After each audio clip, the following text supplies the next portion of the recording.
Okay, Ms. Moore, after I get them to this point and we have narrowed down their topics to the articles that they're going to use, my question would be, should I make them print out, or should I allow them to turn in their resources, or should they just go ahead and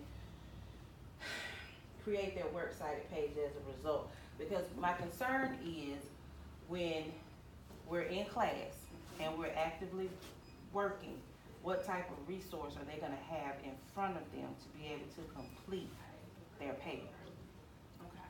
Well, I think that, I don't think that they should print it out. I think they should go right into developing their works cited page, because Okay. they're learning how to cite, their articles.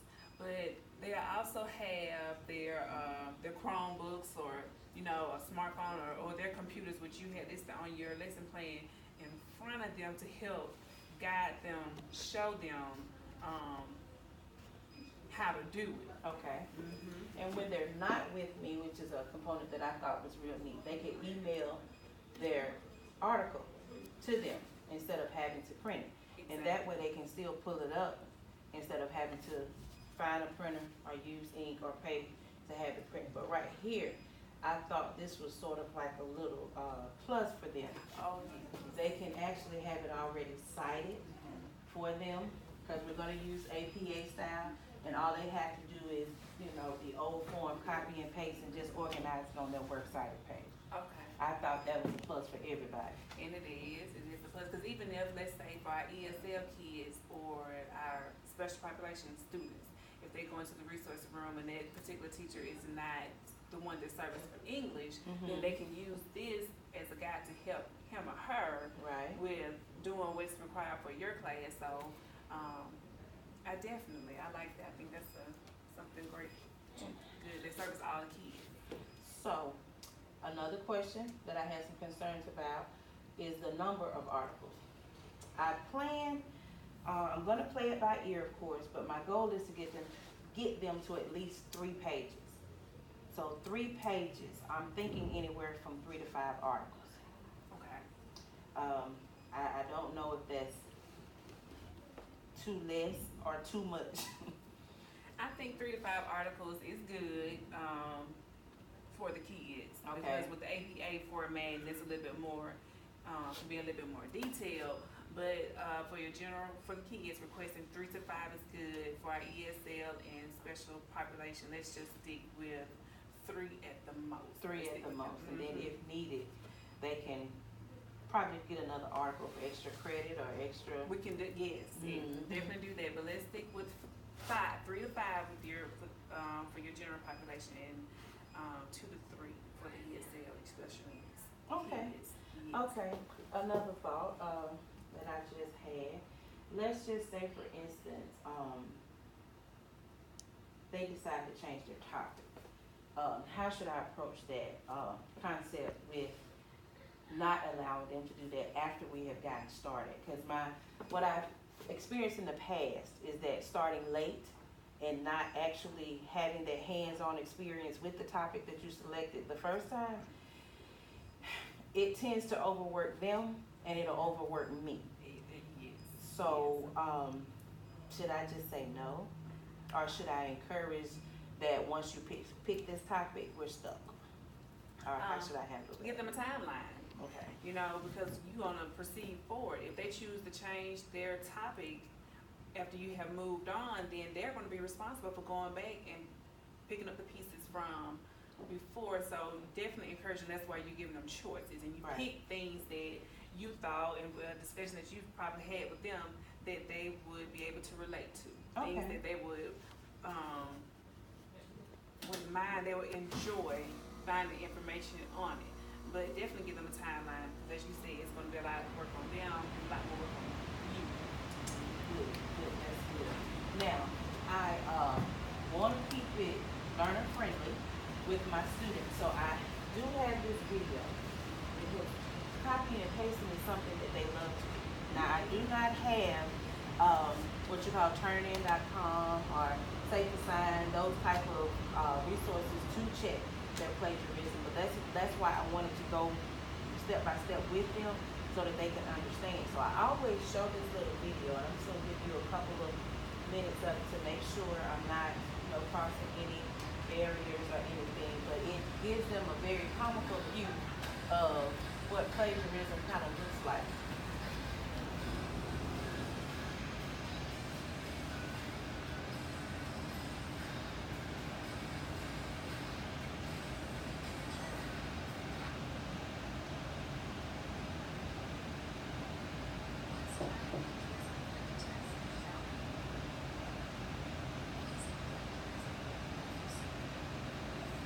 What do you think, like, as these PowerPoints present themselves, have them quiz them afterwards, maybe? You can do a little short quiz or use an exit slip. Okay.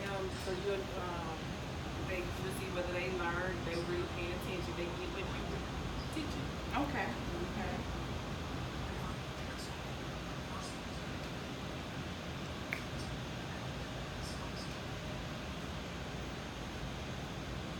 What do you think would be a good approach for me to confirm to them that plagiarism is going to be monitored carefully? I have 12 graders. You have 12 graders, and it's just one of the consequences for those that choose to further education. You can definitely push how it is dishonest. Okay. It's dishonest. You cannot use anybody else's work. It's just like if you choose to, like I keep saying, further your education or jump into the workforce. You cannot use somebody else's work and try to pass on this credit as your own. Okay. Okay. So my goal for this is to encourage them to be honest. However, I know that I won't get 100% honest. Now, professionally, what would be your advice as to how to grade that? Should I just do a rubric and include that as one of the components? And should I send home some type of notification with this assignment to their parents that plagiarism is not prohibited? Do you think that's too extreme, or? No. I love the idea of a rubric so that the kids will know what it is that you expect and what's the most points they can receive for each thing. Definitely send something home to the parents. You do teach 12th graders, so if they don't do well on this, then the parents will have a heads up as to this paper, how many points, how many grades you're getting for it. So I would definitely send something home. Okay. And let the kids sign saying that they did receive that paper from you. Okay. And sometimes they can bring it back to you. So yes. The reason why I asked is because they're 12th graders, they want us to learn responsibility. And so I was kind of concerned, my concern was that if I send home the letter to the parent, it kind of involves them. Now, of course, I'm a parent as well. And they're 18, 17, 18, getting ready to further their education. I kind of wanted to make them responsible for it. But I feel like in this case, a note home, because I'm checking for plagiarism, that the parents should know that they can receive a 0 on this assignment. Yes. Okay. Okay. Okay. Well, I'm going to move on to the lesson plan, and I'm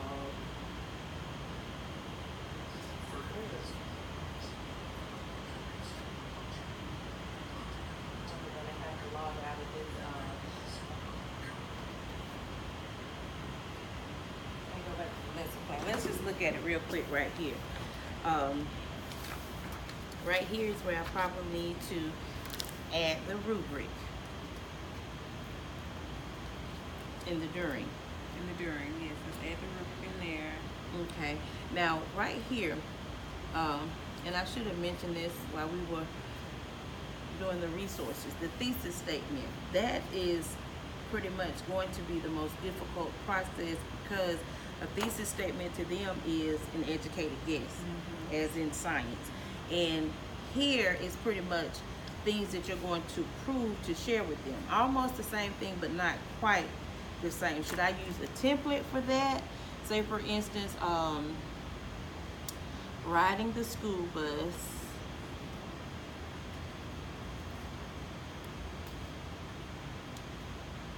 without a seat belt may cause blank, blank, and blank. So my thought was, after they come up with their topic, they create exactly what it is from that topic, the general topic, which we're going to call it the thesis statement, and then they're going to come up with their 3 supporting details. Supporting details, yes. And that way, when they get ready to select their articles can vary from the 3 points. Exactly.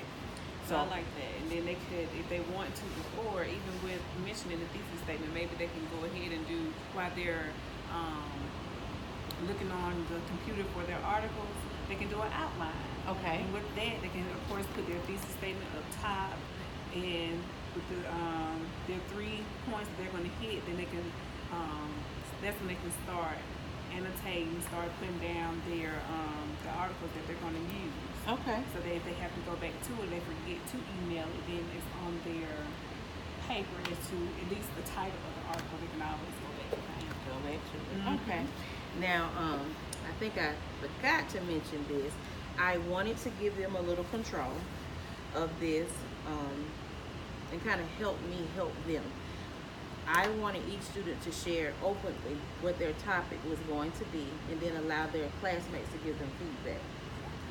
What you think about that? I like that. I definitely like that because it's you're actively engaging the students.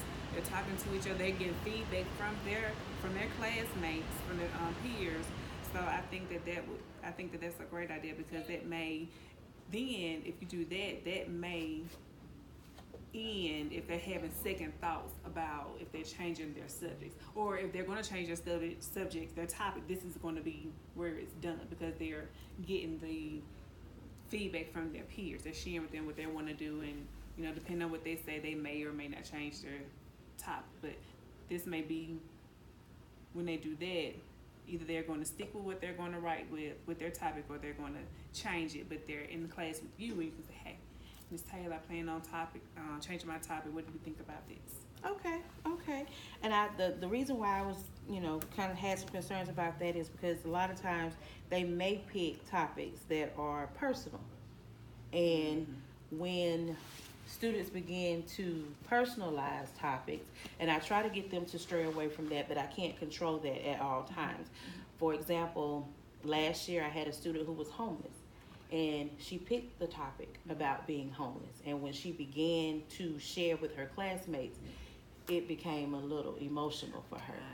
And so I do not want them to, I think that's good, but sometimes it becomes too internal. And what I mean by that is the paper, I want them to research topics for their benefit as well as for their class. Like, say, for instance, I would never do a research paper about losing my mother, which I have, which is very personal for me. Now, I could be informative about that and share with them, but I would rather write about something like growing up in a family with 16 students, or with 16 siblings.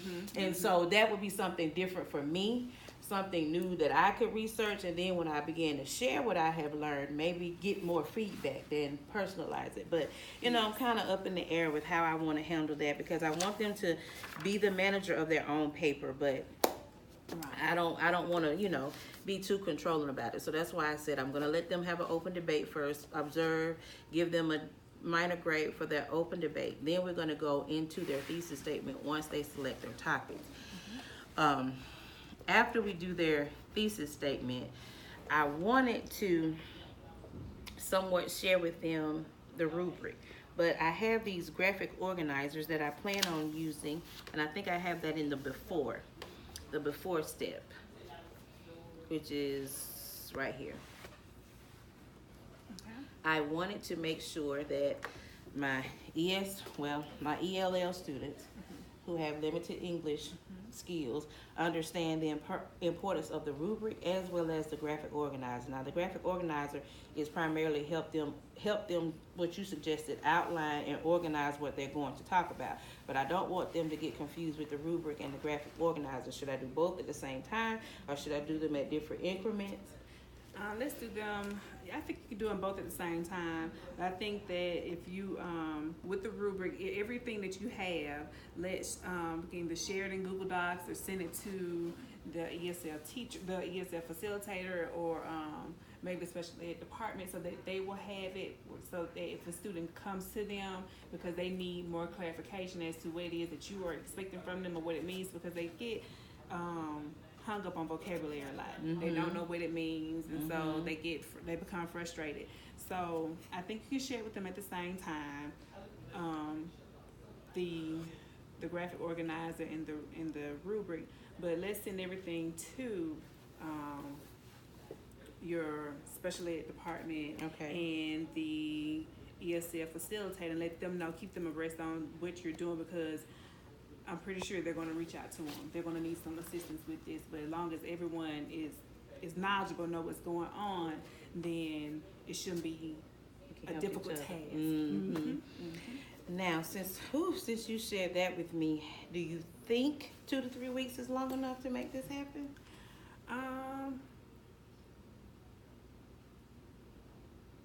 Let's try. Maybe not. Maybe not, because you are dealing with. They have to cite. They have to go in and find the articles. You got the kids that are going to need more one-on-one, small group instruction when it comes to understanding just what it is that they have read. So let's shoot for your timeline will be maybe a month from the day. If they turn it in before, that's great, because they give time if they need feedback. But a month from today would be good, because they're able to get their topic. This timeline, you got to have your topic, because you're going to let them share in class what it is they want to do it with, and then from there we're going to go from researching the articles. We're coming up with a thesis, reading the articles, which is going to take most of the time trying to find an article. But I say a month. I think a month from today is your absolute your cutoff time. I also wanted to place everything on Google Classroom for absence purposes. Those students who are absent and want to see what we did in class. Now, they may not be able to follow it, but at least they will have some type of idea, or even they can ask their classmates until they can get clarity from me. Exactly. So I'm gonna place everything on Google Classroom. And that too, you can probably add that bit of information in, and for any information you send at home about the parents with plagiarism. Let them know if the student's going to be absent, then everything that I'm going to go over in class, everything that's related to this particular topic, is accessible on Google Classroom. Should I include all of these resources as well that I plan on using? Definitely add that, yes. That's great. Now,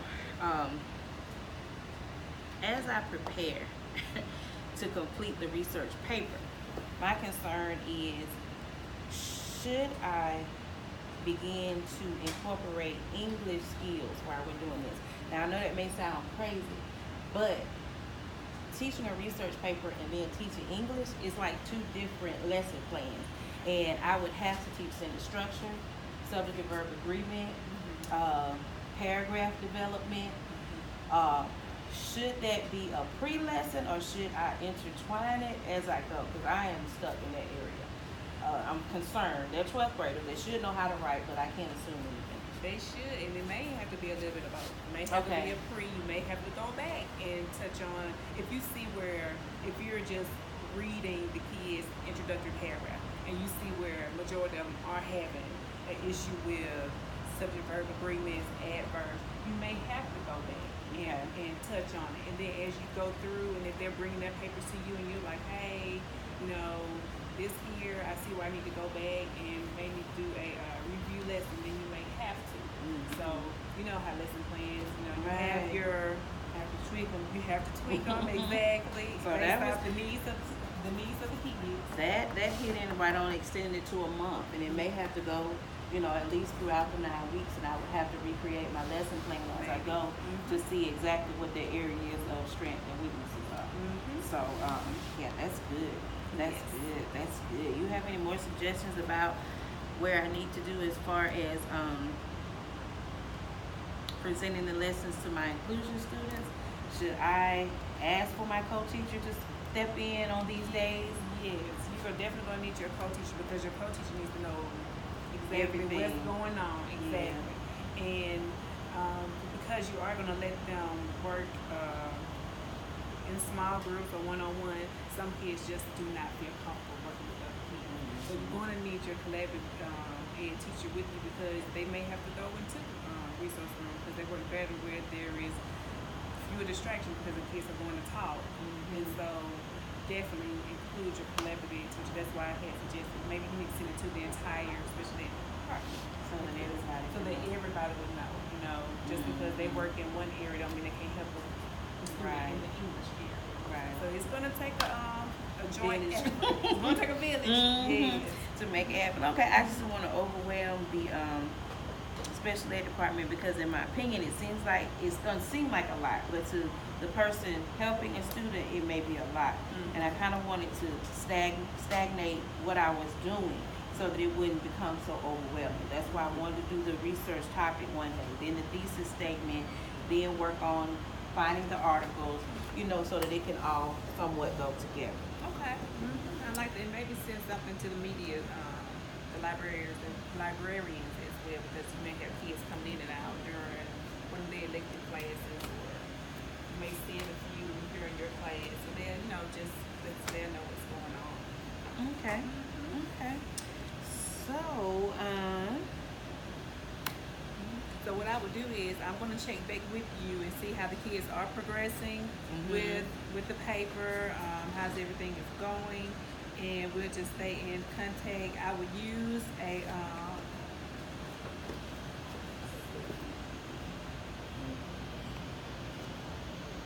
I'm gonna use an after action review report to monitor to keep up with the progress of the kids as well as what you're doing in class.